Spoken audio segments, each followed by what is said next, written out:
Muito boa tarde a todos. Voltando aí com a nossa programação, agora teremos aí o Marcos. Ele vai falar sobre ambientes inovadores, da comunidade aos negócios. Seja muito bem-vindo, Marcos. O palco é seu. Olá pessoal, boa tarde, tudo tranquilo? Bom, a nossa palestra de hoje, né, vai ser um bate-papo bem legal. Vou falar sobre ambientes de inovação, mas vou tentar ser o menos acadêmico possível, porque, enfim, deixa eu ver aqui, onde é que eu vou compartilhar aqui? Onde eu compartilho minha tela? Deixa eu ver aqui.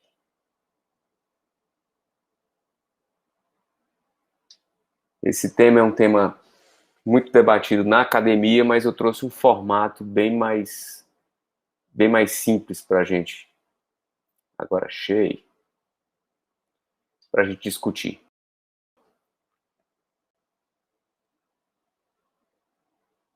Vamos lá. Bom, eu me chamo Marcos Linhares, eu sou autor da metodologia Choque, o tratamento para o surto empreendedor. É uma metodologia utilizada para validação de ideias, de hipóteses e modelagem de negócio. É um método que foi premiado pela Endeavor e está aí em formato de livro. Você pode ter acesso a ele no meu site, www.choqueonline.com.br, ou bater um papo comigo aí no meu Instagram, no @marcoslinhares, Marcos com U. E o que a gente vai falar hoje é sobre ambientes de inovação, do processo de comunidade até mercado. Os ambientes de inovação, como eu estava falando no começo, eles têm geralmente um início, né, uma gênese muito próxima da academia, e esse tema eu discuti por muito tempo quando eu fiz doutorado e pós-doutorado, mas eu tentei trazer de uma forma bem mais startup para que a gente possa entender como visão de empreendedor. E o primeiro ponto que eu costumo dizer em relação ao ambiente de inovação é que você que está nesse mercado tentando empreender com a criação de sua startup, fica a dica aí que você procure qual é o ambiente de inovação mais próximo ao seu, qual é o ecossistema, ou como a gente costuma dizer, né, qual é o valley que tem próximo de você. Então, hoje, a Associação Brasileira de Startups, ela mapeou o Brasil em grandes valleys. Então, você tem desde Sururu Valley, você tem o Cajuína Valley, o Rapadura Valley, enfim, tem valley espalhados, tem o São Pedro Valley de Minas Gerais, que é um dos maiores em Belo Horizonte, né? Então, sempre que você estiver pensando numa ideia de startup, procure ali o Sebrae, que o Sebrae geralmente está próximo a esses ecossistemas e essa comunidade. E o mais interessante é que essa comunidade também geralmente está próximo de uma universidade, porque muitas ideias de startups estão nascendo agora na academia. E a grande sacada da comunidade é fazer com que essas ideias que nascem na academia, que geralmente são ali projetos de extensão, de pesquisa, de TCC, ao invés de ser direcionado para a biblioteca, com uma monografia, eles saiam de lá como startup. E por isso eu sempre trouxe algumas provocações para isso, né? Primeiro, esses 4 pontos, esses quatro indicadores, eles sempre estão presentes quando se trata de comunidades. Primeiro é a percepção do tripé, ou da tríplice hélice, ou hélice tríplice, enfim, que corresponde ao seguinte: muitas vezes essas comunidades ou esses ecossistemas, esses ambientes de inovação, eles estão ligados a esse tripé. São empresas, representantes do governo e representantes da academia. Esse tripé, por exemplo, no caso da empresa, ela representa o mercado, o governo representa políticas e a academia representa aquilo que foi transformado em pesquisa e tudo mais. Como é que eu transfiro isso para o mercado, para o mundo das startups? Quando você entra nesse tripé, é interessante entender primeiro o seguinte: eu tenho até uma crítica em relação a isso, né? O tripé, a tríplice hélice, ela foi criada na academia. Então, ela tem, sim, um viés mais acadêmico. E nem sempre ela faz sentido para os 3 pontos. Por exemplo, a empresa, ela quer resultado a curto prazo, que é aquela coisa, né? Empresa, é mercado, é rápido. O governo quer resultado a médio prazo, geralmente no prazo dos 4 anos de governo. E a academia, que trabalha com pesquisa, trabalha na sua velocidade, ela tem resultados a longo prazo. Então, nem sempre esse tripé aí está andando junto. Então, minha primeira provocação é essa: quando você for procurar o seu ambiente de inovação, observe como é que está essa velocidade desses 3 pontos. Segundo, os modelos. Você pode ter ambientes de inovação que trabalhem como aceleradoras, que tem ali o processo de 6 meses, tem um foco no mercado de growth, e geralmente ela tem uma parte, né, da tua empresa. Você tem incubadoras que já tem um prazo um pouco maior, 2 anos, e está muito ligado à academia, precisa de uma maturidade maior, geralmente você paga para estar lá. Você tem hubs com mantenedores privados, espaço físico, conexão, aluguel, coworking. Você tem parques tecnológicos, como grandes exemplos em Recife, a gente tem o Porto Digital, em Santa Catarina a gente tem o Sapiens Park, que tem grandes mantenedores, são espaços construídos como condomínios, tem grandes conexões. Então, identifique no seu ambiente qual é esse modelo. Esses parques geralmente determinam modelos de sustentabilidade. Geralmente eles têm empresas mantenedores, se o seu startup faz parte de lá, você termina pagando alguma taxa, os governos geralmente têm incentivos e a academia trabalha ali com captação de recursos, editais, tipo FINEP, Embrapi, etc. E tem o quarto indicador, que são as contrapartidas, ou seja, o que é que esses hubs, o que é que esses ambientes de inovação eles entregam para vocês, das startups. Editais, metodologias, as mentorias, as parcerias de infraestrutura, de servidor, de meio de pagamento, conexões com investidores, conexões com corporate, né, com grandes empresas que fazem Open Innovation, enfim, e acompanhe os resultados. Então, o primeiro ponto que eu quero destacar dessas provocações é isso, é que os ambientes de inovação, eles trabalham muito nesse formato, que eles contêm esses quatro indicadores. Eles têm um relacionamento empresa, governo, academia, eles têm modelos de incubação, aceleração, tem modelos de sustentabilidade, como eles sustentam, e tem a contrapartida para a startup que está lá. Em tese, são hubs de inovação, ou seja, são locais onde se junta para gerar inovação, criados com a missão de desenvolver parcerias estratégicas entre gente, negócios e tecnologia. Geralmente, o que a gente vê em centros de inovação, ou seja, nesses ambientes, são grandes empresas sendo mantenedoras, e ali na base eles têm o quê? Mantém produtos e serviços que vão ser construídos ali dentro. Então, imaginemos que esse ambiente seja formado por uma aceleradora, uma incubadora, ou hubs. Eles têm sempre o quê? Eles têm sempre pessoas que vão fazer as articulações, e pode ser articulações nesse tripé, né? Mercado, academia, governo, e aí se mistura com empresas. Tem, a partir dali, os projetos que vão nascer e as metodologias que vão fazer a gestão desse projeto. Tem a parte de inovação, que busca aquilo que é protegido ou não, propriedade intelectual, patentes, softwares, hardwares.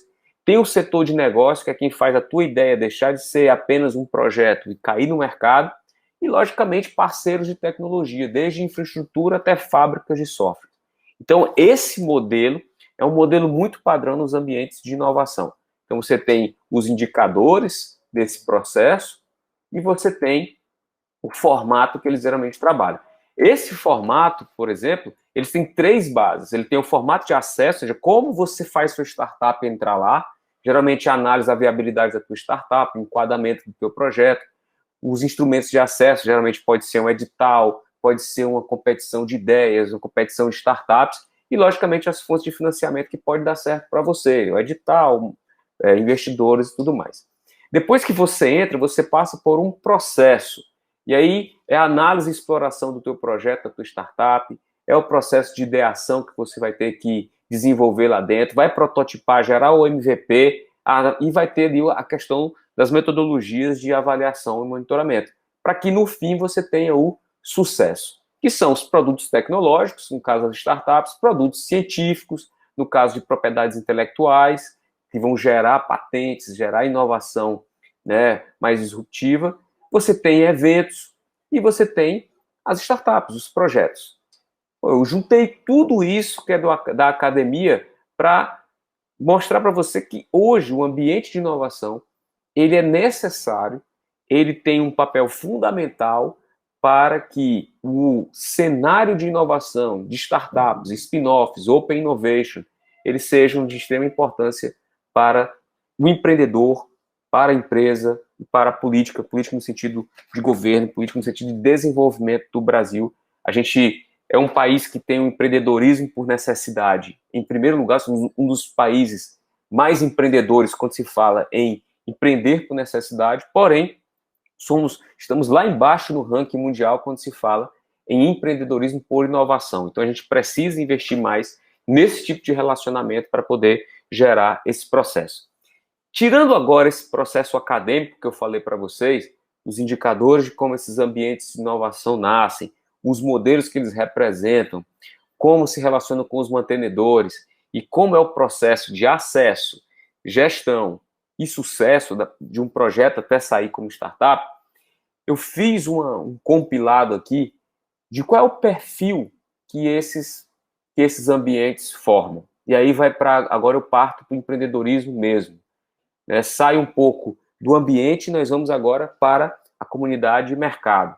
Por isso que o tema da nossa palestra é essa, né? Ambiente de inovação da comunidade ao mercado. E quando se fala nisso, esses negócios que são criados ali nos ambientes de inovação são geralmente negócios inovadores. E quando eu falo de negócios inovadores, eu não estou falando só em tecnologia. Quando se fala em transformação digital, a gente não está falando de tecnologia. Nós estamos falando sobre pessoas. Quando se fala de negócios inovadores, o que a gente entende? Um negócio inovador, ele é inovador porque ele percebe as novas formas que as pessoas têm de resolver problemas. Ou seja, as pessoas têm novos problemas e os negócios inovadores entendem as pessoas, entendem os problemas, criam soluções e viram companhias. A mesma coisa que acontece com a transformação digital. Não adianta grandes empresas falarem em Open Innovation, transformação digital nas suas empresas, ter relacionamento com esses ambientes de inovação, pagar por editais, criar desafios de startups, mas as pessoas dentro das empresas, elas não estão dispostas a entender o que é inovação. Então, não é sobre tecnologia, não é sobre a contratação de um novo software, de um novo ERP, não. É a gestão das pessoas, do mindset das pessoas, para que possam aceitar esse mundo digital.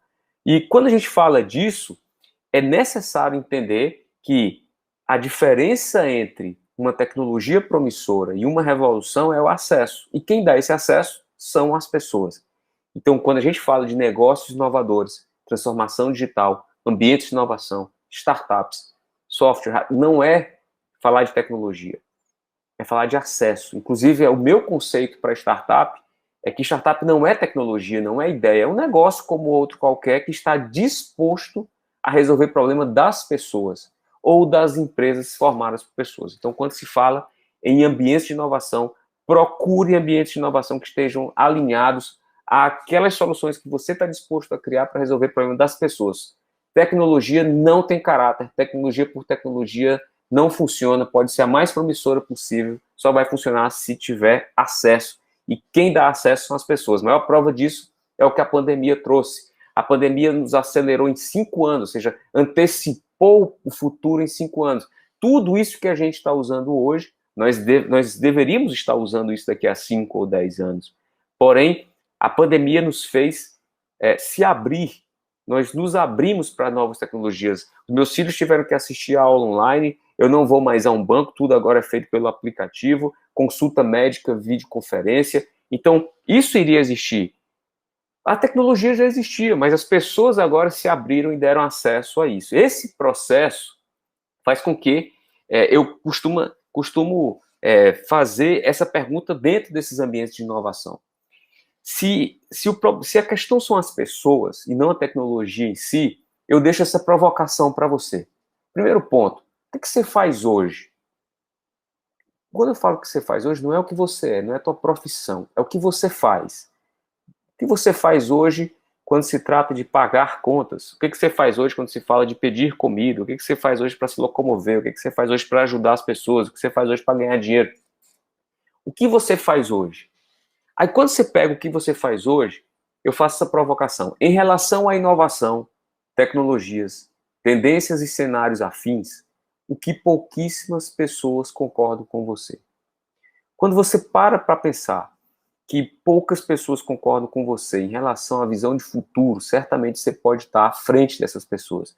É como se eu dissesse para uma pessoa nos anos 80 que diz o seguinte: olha, nós vamos jogar fora a máquina de datilografia, nós vamos jogar fora a máquina fotográfica, nós vamos jogar fora o toca-disco ou o toca-fitas, nós vamos jogar fora o videocassete ou o DVD. Vamos jogar fora isso por quê? Porque vai existir o computador, porque vai existir o celular, porque vai existir o streaming. Então, talvez pouquíssimas pessoas concordariam com isso. Então, quando você começa a desenvolver processos, ideias e negócios que têm esse caráter de que poucas pessoas estão concordando com você, você pode estar agregando a ideias novas tecnologias que provavelmente possam ser disruptivas desde que as pessoas estejam dispostas a receber. E isso inclui um novo ciclo na montagem de um negócio.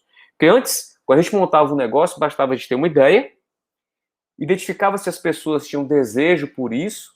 Se elas tivessem desejo ao ponto de pagar, nós transformaríamos em negócio. Nesse processo de transformação digital, de revolução pós-digital, que é que nós estamos passando, a gente inclui nesse ciclo esse terceiro ponto, que é a tecnologia.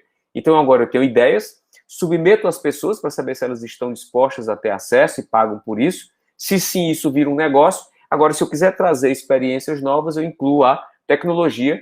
Isso fica melhor quando eu incluo no mercado grande. E prestem minha atenção no que eu estou dizendo. Todo esse processo é um processo extremamente difundido nos ambientes de inovação. Então vamos lá. Por que eu estou falando disso agora? Porque primeiro eu conceituei os ambientes de inovação, como eles funcionam estruturalmente, e agora eu estou mostrando como eles formam os empreendedores. E eles formam os empreendedores para terem o quê? Pensamentos disruptivos, como a resposta dessa pergunta, para que eles acessem mercados grandes e identifiquem se essas pessoas têm acesso. E aí eu elenquei agora 6 pontos para a gente começar a finalizar, para que a gente possa entender como são formados esses empreendedores dentro dos ambientes de inovação que a gente tem pelo Brasil. Olha, os grandes centros de inovação espalhados aí em 12 estados do Brasil. E eu digo isso porque foi um trabalho que eu fiz, coloquei minha esposa e meus filhos dentro do carro e nós rodamos por 60 dias o Brasil, visitando os principais ambientes de inovação do Brasil para fazer um trabalho de pós-doutorado. E isso que eu estou mostrando para vocês é um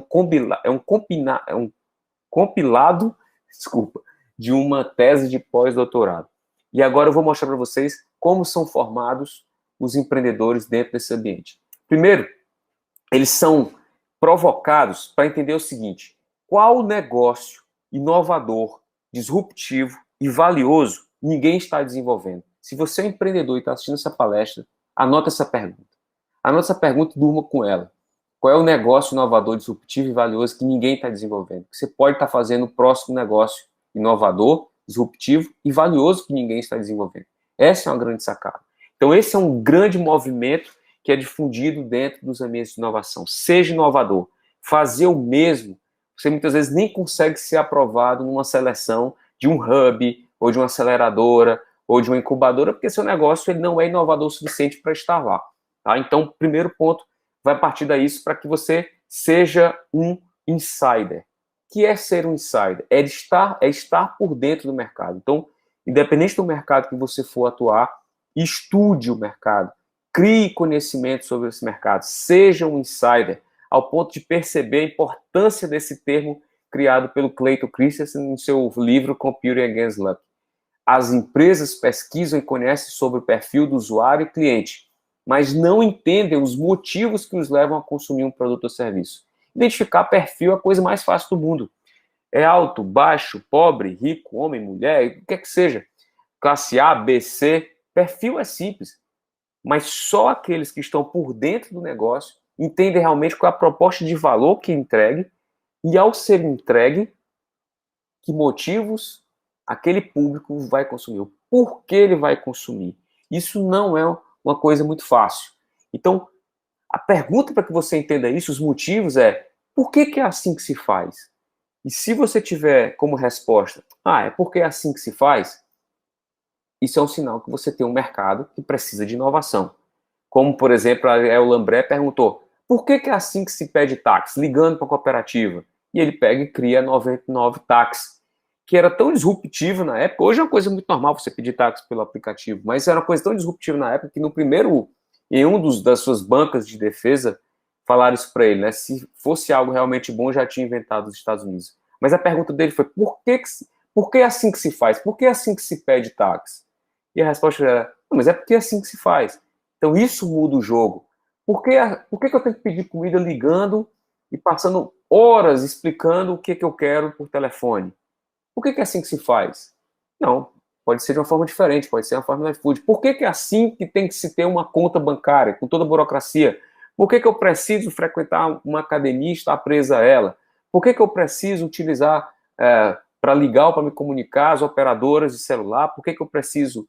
Por que eu tenho que, para assistir filmes, a TV aberta? Ou por que para pegar carona eu tenho que ter métodos tradicionais? Por que para viajar eu não posso alugar uma casa ou simplesmente melhorar minhas experiências na hora de reservar um quarto de hotel, ou melhorar a experiência na hora de alugar um carro, ou mesmo na hora de alugar uma casa, eu preciso? Por que é assim que se faz? Por que eu tenho que ir para a imobiliária? Ou por que eu tenho que ir para comprar passagens e há várias agências de viagem? Então, por que é assim que se faz? Se a resposta for porque é assim que se faz, é hora de mudar. E se você estiver achando essas ideias que eu acabei de falar aqui, se você ainda acha que elas são inovadoras, ó, fica a minha provocação. Desista da sua ideia antes que ela se torne significante. Todos esses problemas que eu acabei de mostrar já estão sendo resolvidos por grandes players.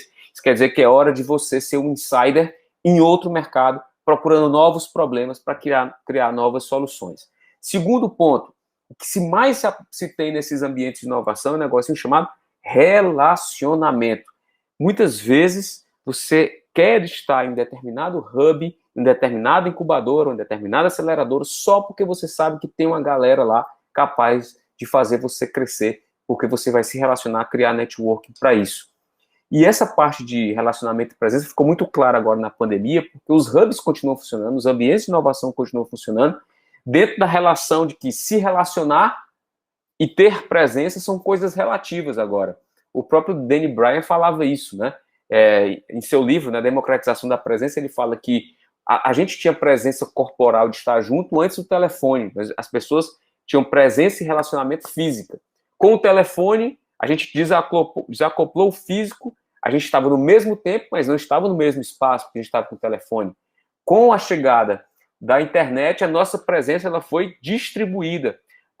Eu estou presente com vocês agora, mas também eu estou presente nesse exato momento nas minhas redes sociais, que você pode ir lá e me seguir e vai estar se relacionando comigo lá tudo ao mesmo tempo. E agora, com a internet das coisas, relacionamento e presença ainda fica mais disruptivo ainda, porque as coisas estão se conectando e vira mais relativo o que é relação de presença e relacionamento. Porém, dentro dos ambientes de inovação, esse relacionamento é importante para você estar com mantenedores, grandes empresas e tudo mais. Então, se quiser ir rápido, vá só. Mas se quiser ir longe, se relacione. Terceiro ponto, estamos chegando ao final.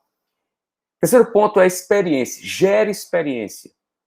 Sempre se aprende nesses hubs de inovação que você tem que fazer com que o teu negócio gere experiência. Menos é mais. Entender o que o mercado quer e tirar da sua cabeça aquelas soluções mirabolantes que você cria sem entender o mercado. Tá? Muitas vezes você cria muita solução para problema que não existe. Isso é responsável por 74% das mortes das startups, pelo menos isso foi o último dado em 2019. 74% das startups morrem porque o empreendedor cria solução para problema que não existe. E aí você simplifica as coisas, tira a fricção, como fez a Amazon Go com a criação, a Amazon com a criação da Amazon Go. Então, empresas inovadoras oferecem experiência. Por isso que existe o encantado mundo das startups, que são empresas que não criam soluções para clientes. Elas criam soluções com clientes. E muitas vezes são vistas apenas como escritórios divertidos, coloridos, e que reza a lenda que existem unicórnios. Mas, na verdade, o que elas mais entendem é de transformar hábitos de consumo em experiência. Ou seja, os nossos hábitos de consumo, eles mudam quando a gente oferece novas experiências. Isso pode acontecer, como o Dollar Shave Club fez com assinatura de lâmina de barbear, clube de assinatura para mães com roupas de crianças da gestação a 6 anos, clube de assinatura de cosméticos, de cerveja, de vinho, de roupa, até de carne, como da World Steak, por exemplo. São hábitos de consumo. Ao invés de comprar, a gente muda a experiência. A gente não vai deixar esse hábito de consumo. Ele vai continuar, porém, com a nova experiência. Existe hábito de consumo mais brasileiro do que pechinchar, procurar preços? O Buscapé transformou isso numa nova experiência. A Above Control transformou em uma nova experiência o hábito de consumo da pecuária. E o que a gente tem hoje é isso. As startups que possuem um grande impacto na sociedade hoje, no mercado, são startups que perceberam que os hábitos de consumo não vão mudar. O que mudam são as experiências para consumir. Outra coisa importante, quando você se depara num ambiente de inovação, um hub, uma aceleradora, que você tem contato com os grandes. E aí, você passa a entender tamanhos de mercado. Então, você tem duas opções. Ou você procura acertar um grande mercado, ou você se depara com grandes dinossauros, e aí muitas vezes a gente vê, sabe o quê? Dinossauros sendo atacados por unicórnios.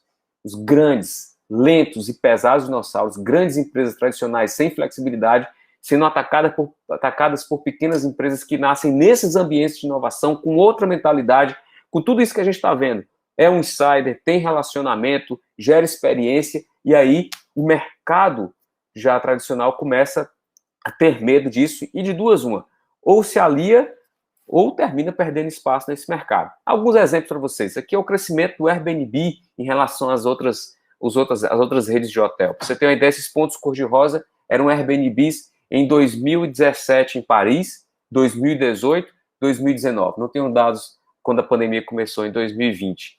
As grandes redes bancárias estão, né, que são grandes tubarões, estão sendo atacados por sardinhas, pequenas fintechs com os mais diversos tipos de serviços, desde recarga, empréstimo, ou até o grande, a startup mais valiosa do Brasil, que é o Nubank.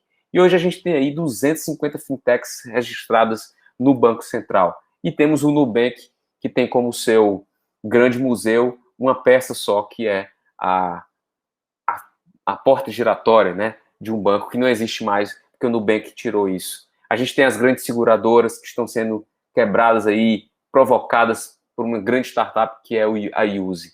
Ou seja, a gente percebe que nesses hubs nós temos o quinto ponto, a inovação. E aí, quando você entra lá para pensar o que é inovação, você pode fazer inovação por pendência, ou seja, inovar para resolver problema, ou inovação por tendências, inovar para gerar novas tendências. O importante da inovação é que você entenda que inovar é quebrar paradigmas, reformular experiências, sobreviver ao caos, questionar, preencher lacunas e gerar negócio. Isso é o conceito de inovação.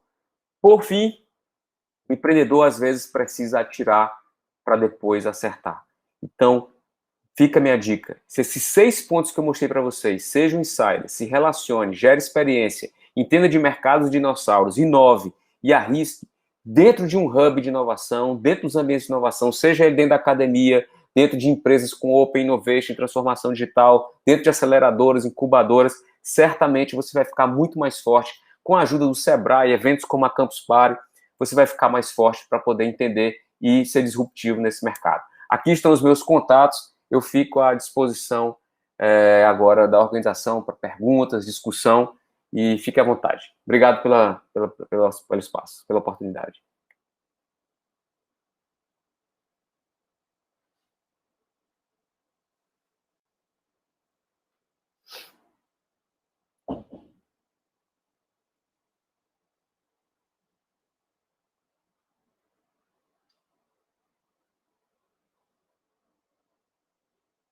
Fico à disposição agora.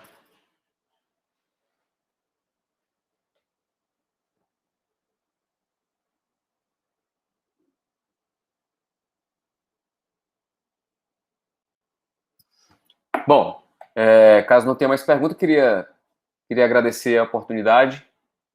Obrigado ao chat aqui, os feedbacks. Eu fico à disposição. Lá no meu Instagram, você vai ter conteúdo todos os dias, então é @Marcos com U, Marcos Linhares, _ Marcos Linhares, _ Fico à disposição também, meu livro Choque, o Tratamento para o Surto Empreendedor, está lá no meu site, www.choqueonline.com.br. Foi um prazer, Campus Party. Até a próxima. Obrigado à organização, obrigado à Fábrica de Empreendedores, Sebrae, etc. Estamos juntos. Valeu.